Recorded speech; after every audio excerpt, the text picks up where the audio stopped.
The Iran nuclear agreement was concluded in July 2015 after more than a decade of negotiations between Tehran and the international community. It was the product of an extremely difficult and protracted process of dialogue that began with the Europeans and eventually came to involve the Americans, the Russians, the Chinese, and the European Union. The agreement was imperfect at its outset. It was the subject of heavy partisan criticism in Washington during the Obama administration. And since the change in the presidency and the emergence of a different American approach to the region and the world under President Donald Trump, the deal has become the crux of the Trump administration's effort to reimagine American engagement with the Middle East and to try to take on Tehran directly. It's an issue of tremendous importance to the president himself, who has been critical of the deal since the earliest days of his campaign.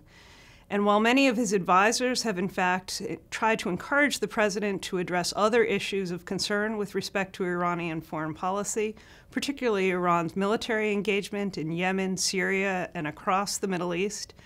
President Trump appears determined to upend the Iran nuclear agreement as a way of demonstrating that the United States is prepared to get tough on Iran. President Trump will make a decision on May 12th with respect to the extension of waivers of American sanctions on Iran's economy.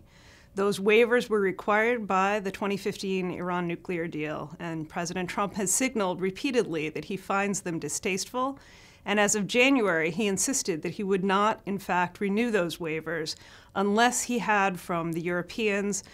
a commitment around a number of concerns and deficiencies that he sees in the Iran deal, specifically involving Iran's development of missiles, the inspections regime for ensuring that Iran is in fact abiding by its commitments under the deal,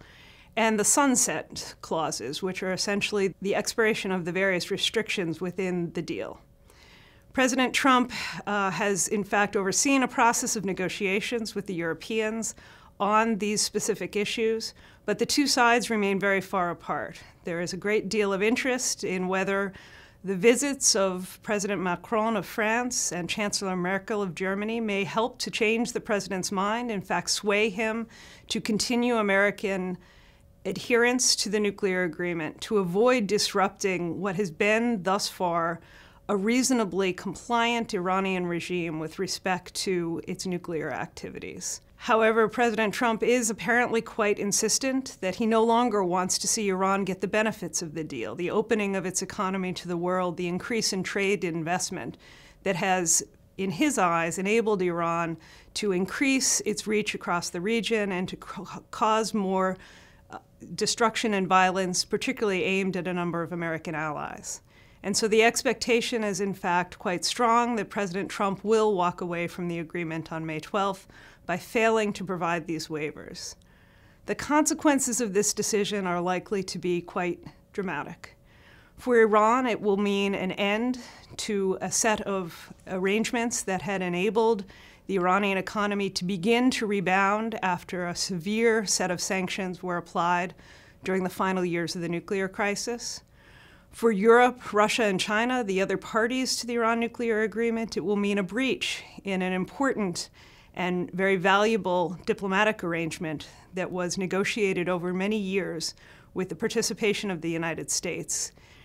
For many other parties around the world, including countries like North Korea, who are now engaged in a process of both diplomacy and signaling with the Trump administration, a decision to walk away from the Iran nuclear agreement may in fact create more difficulties in terms of finding ways to diplomatically resolve rising tensions and conflicts. And for the rest of the world, it will inevitably mean the isolation of the American diplomatic establishment, in the sense that an agreement that one president signed has thus been disavowed by another president without a clear improvement or replacement for that deal.